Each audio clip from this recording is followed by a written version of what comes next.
watching South Asia Newsline, and here are the top stories we are tracking for you on Monday, the 18th of May. India's PM Modi arrives in Norway, trade and tech on agenda. India rejects Hague Court ruling, keeps industry suspended. And Nepali Sherpa breaks own Everest record with 30-second ascent.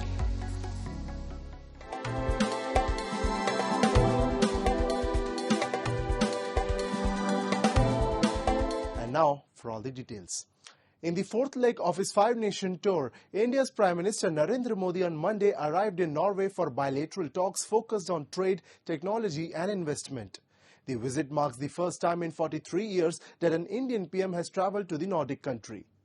Prime Minister Narendra Modi, in the fourth leg of his five-nation tour, arrived in Norway on Monday for a two-day official visit after concluding his visit to Sweden.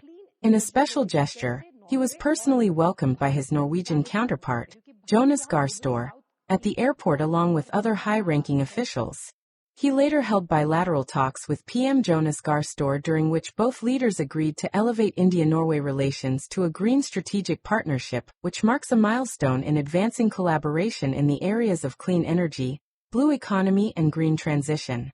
They also discussed boosting cooperation in trade, renewable energy, AI, space and the Arctic, while Norway reaffirmed support for India's fight against terrorism. Friend, आज हम Bharat Norway संबंधों को एक green strategic partnership का स्वरूप दे रहे हैं।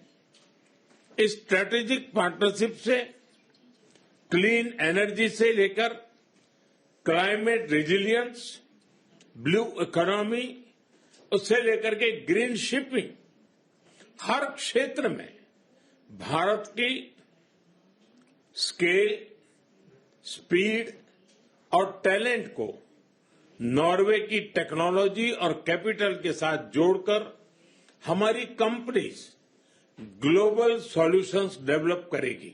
Prime Minister Narendra Modi was later also conferred with the Grand Cross of the Royal Norwegian Order of Merit, which is Norway's highest honor under the prestigious order, in recognition of his global leadership and efforts to strengthen bilateral relations. Prime Minister Modi over the weekend visited the Netherlands and Sweden after his visit to the UAE on Friday. In Netherlands, PM Modi called on the Dutch royals and held talks with his Dutch counterpart Rob Jetten. Both the countries on Saturday elevated bilateral ties to the level of strategic partnership, as leaders of both the countries sought to strengthen cooperation in areas, including defense. Together, we can drive ambitious innovation to strengthen both our countries in clean energy, water management, defense and in high-tech and semiconductor industries, Jetten said. During his visit to Sweden, Prime Minister Modi held talks with his Swedish counterpart Ulf Kristersson and European Commission President Ursula von der Leyen. Sweden and India on Sunday upgraded the bilateral ties to strategic partnership, as both sides seek to strengthen cooperation in areas, including defense. Meanwhile, von der Leyen stressed deepening investment ties, the next missing piece of the puzzle, after India signed a trade agreement with the EU in January, which is likely to take effect by the end of the year. The deal slashes tariffs on most goods and boosts two-way trade amid growing global trade tensions elsewhere. But trade is only half of the equation. Our next step must be to deliver an investment agreement. And this is the missing piece of the puzzle in our reinforced economic cooperation, especially in a world where supply chains are being reshaped and economic security challenges us as never before. Deepening our investment ties will help us to de-risk and to diversify. In Sweden, PM Modi was also awarded the country's highest honor for a head of government, the Royal Order of the Polar Star, Degree Commander Grand Cross by Crown Princess of Sweden Victoria for his contributions to bilateral ties and leadership. India has rejected the latest award issued by what it called an illegally constituted court of arbitration concerning the Indus Waters Treaty with Pakistan. MEA spokesperson Randir Jaiswal in a post on X said the Court of Arbitration had issued an award on May 15 regarding maximum pondage supplemental to an earlier ruling on the interpretation of the treaty. Maximum pondage is a technical term for the maximum volume of water that could be stored in a reservoir. The decision pertains to Indus Waters Treaty proceedings arising from design disputes concerning the Ratal and the Kishanganga hydroelectric projects located in India. Jaiswal stated that India categorically rejects the latest award as well as all previous pronouncements made by the court. He said India has never recognized the establishment of the Court of Arbitration and considers all its proceedings, decisions and awards to be null and void. He added that India's decision to keep the Indus Waters Treaty in abeyance remains unchanged. The Indus Waters Treaty was signed between India and Pakistan in 1960 to govern the sharing and use of waters from the Indus River system. India had placed the treaty in abeyance following last year's Pahalgam terror attack, stating that the move was in line with its rights as a sovereign nation under international law until Pakistan takes credible and irreversible steps against cross-border terrorism. And Pakistan's Interior Minister Mohsin Naqvi met with Iranian President Masoud Pezeshkian in Tehran on Sunday during a two-day visit aimed at advancing dialogue and strengthening regional peace, according to a local media reports. Naqvi also met his counterpart and other top leadership of Iran. The meetings came after talks mediated by Pakistan were suspended when Iran and the US each rejected the other's latest proposals last week. Iran's Foreign Minister Abbas Araghchi on Friday said that contradictory messages had raised Iranian doubts about the real intentions of the Americans, adding that the Pakistani mediation process had not failed but was in difficulty.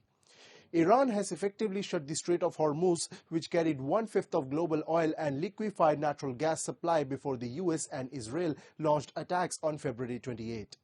The disruption to shipping has caused the biggest oil supply crisis in history, pushing up oil prices. Thousands of Iranians were killed in the US and Israeli airstrikes. Thousands more have been killed in Lebanon in fighting between Israel and the Iran-backed group Hezbollah, through Israel and Lebanon agreed this past Friday to a 45-day extension of a ceasefire that has tamped down the conflict there. Meanwhile, fresh global concern has emerged as reports have confirmed that the Taliban has introduced a new family law in Afghanistan that formally recognizes child marriage under its judicial system.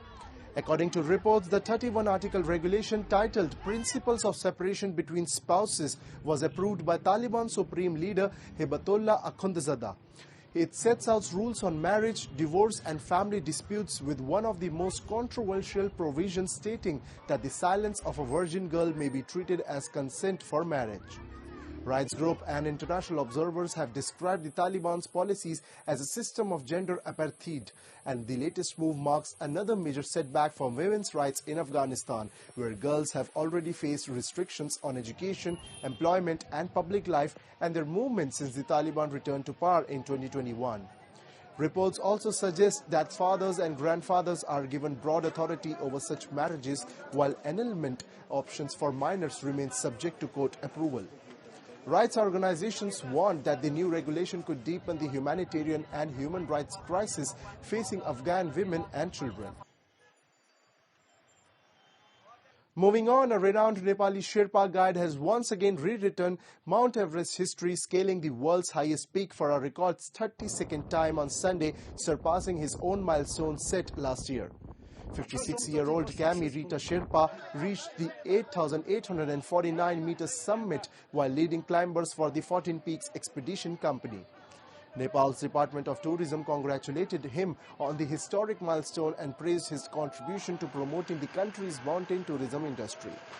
The department also noted that the Sherpa climber Lakpa completed her 11th Everest ascent, the highest number achieved by a woman. Kami Rita hails from Thama village in Nepal, the same village as legendary mountaineer Tenzing Norgay, who, along with Edmund Hillary, became the first to summit Everest in 1953. Kami Rita first climbed Everest in 1994 and has returned to the peak almost every year since, except during 2014, 2015 and 2020, when expeditions were halted due to avalanches, earthquakes and the pandemic. In some years, he scaled the mountain twice in a single season. Since Everest was first conquered more than 7 decades ago, over 8,000 climbers have reached its summit, with many attempting the feat multiple times. And a spectacular wildlife scene is unfolding in western India, where thousands of flamingos have gathered across the wetlands of Navi Mumbai, turning large stretches of water and marshland into shades of pink. The annual arrival of these migratory birds has become one of the region's most anticipated natural events, attracting residents, photographers, and birdwatchers. Flamingos mostly eat spirulina, a blue-green algae, slurping it through a filter in their beaks. This limits them to alkaline water bodies, which are mostly present in East Africa's Rift Valley. Flamingos are known to be powerful night flyers, capable of covering up to 600 km in a single stretch. Though their exact migratory route remains uncertain, experts believe they travel from Central Africa through West Asia before reaching India. They usually begin arriving in October and stay until April-May, with large populations also seen in the Run of Kutch, savory mudflats in Mumbai and Kanyakumari. They are such graceful birds, and they were beautiful birds. And the best thing is that you feel that your water bodies are doing good when you see them. So it's a treat to watch them. Yes. That's all in tonight's edition. We'll see you same time tomorrow. Good night.